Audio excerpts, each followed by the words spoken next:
Welcome back to the Sports News Analysis YouTube channel. My name is Mike. I'm continuing my 2013 NFL season previews. This video is for the Buffalo Bills.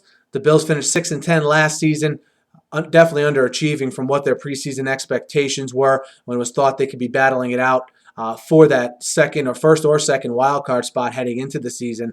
Didn't work out that way.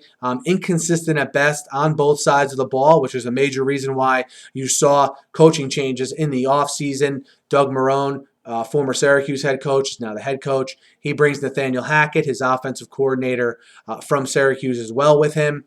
And Mike Pettin. They pluck Mike Pettin from the Jets, their former defensive coordinator, to assume the same role in Buffalo. So complete coaching staff transformation. Doug Whaley also gets promoted after Buddy Nix had retired. That happened in February. So you have a whole new infrastructure there in Buffalo, a whole new direction that the organization seems to be headed in, and not much on the free agency front for the Bills. I mean, you have the Jarius Byrd contract situation still left to sort itself out after he was given the franchise tag.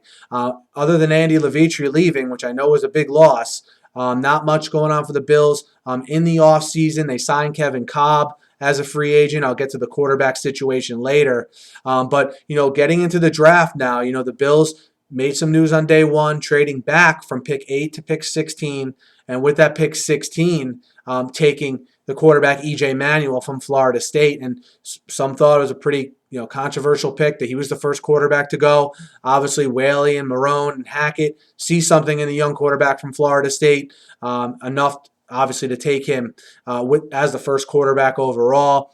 We'll see how he develops, how soon he plays. I don't think he's one of these guys that's definitely going to play from week one. I think if he wins the job, he'll play, but they won't be averse to starting Kevin Kolb in week one. And I'll get to that, my feelings on the quarterback situation here a little bit later. But, as a Bills fan, I know it's another new regime, but I think there could be a little bit more optimism with this regime, given the quality of coaches you got and also the players you already have in place. I don't think the cupboard is bare by any means. I think you have a good guy leading you now in Whaley from a pro personnel standpoint. And just want to run down quickly the three biggest questions I see facing the Bills heading into the season.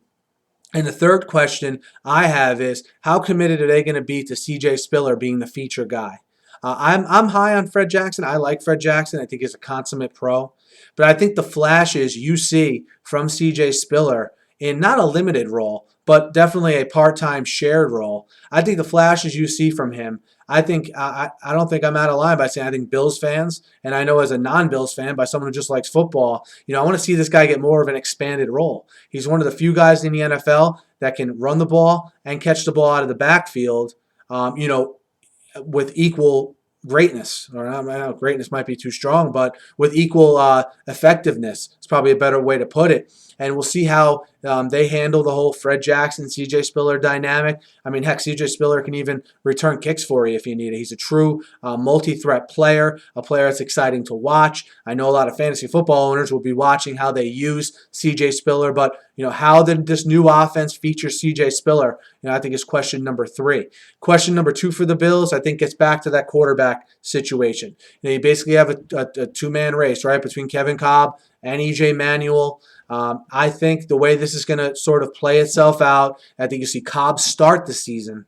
I think the Bills would be pleasantly surprised if EJ Manuel outplays him. But I think you see Kolb start the season with the new revamped receiving core he has, with Stevie Johnson, the mainstay over there. But then I think you'll see the emergence of second-round pick Robert Woods, who I think was a very good pickup. You got the speedster now, Marquise Goodwin, maybe lining up in the slot there as well. So definitely some added weapons added through the draft for the Bills that should help Kolb out, and long-term obviously help EJ Manuel out as well. So I think that quarterback position, though, as the season goes on, as the Bills maybe fall out of a wild card race, let's say, I think you see them feature EJ Manuel more. If they're playing games that don't mean anything late in the season, it'd be foolish not to play a young first-round pick. Because in this day and age in the NFL, he may get a year, 2 years tops as an understudy, but he's going to be expected to play considering he was taken 16th overall in that first round. And, to predict how he's going to play once he gets in there is impossible. You've come to realize that with these quarterbacks. We've had a good run with young quarterbacks lately. But you know what? For every Robert Griffin, Russell Wilson, and Andrew Luck you have Blaine Gabberts, you have Ryan Tannehills, and you have Christian Ponders, who take a little bit more time to develop. And we'll see which category EJ Manuel falls in that respect. The number one question I have for the Bills heading into the season is that defense. And how does Mike Pettine's overall scheme and overall, what he brings to the table, how does that affect that defense? A defense that, let's face it, underachieved last year. You add Kiko Alonso, the linebacker in the draft.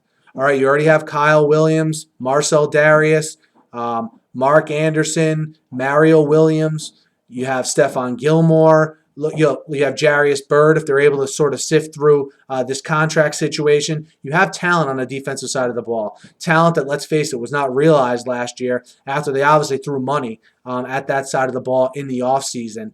And the emergence of Darius is it be interesting to see how Gilmore plays as his career progresses here. Obviously, the emergence of Alonso. Is he able to be that every down linebacker rookie year that they're going to expect from him?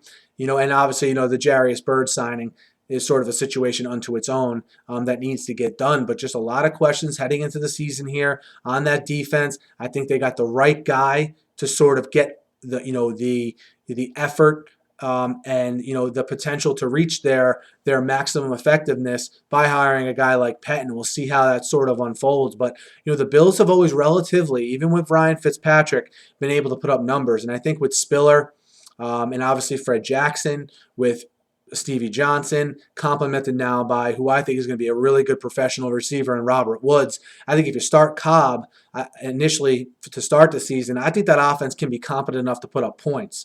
But can the defense stop anyone? I think that's going to be a question, and I expect that defense to be improved. But the way I'm looking at this season for the Bills is, I can't help but think that even if they start Kolb, they're going to really integrate EJ Manuel as soon as they can.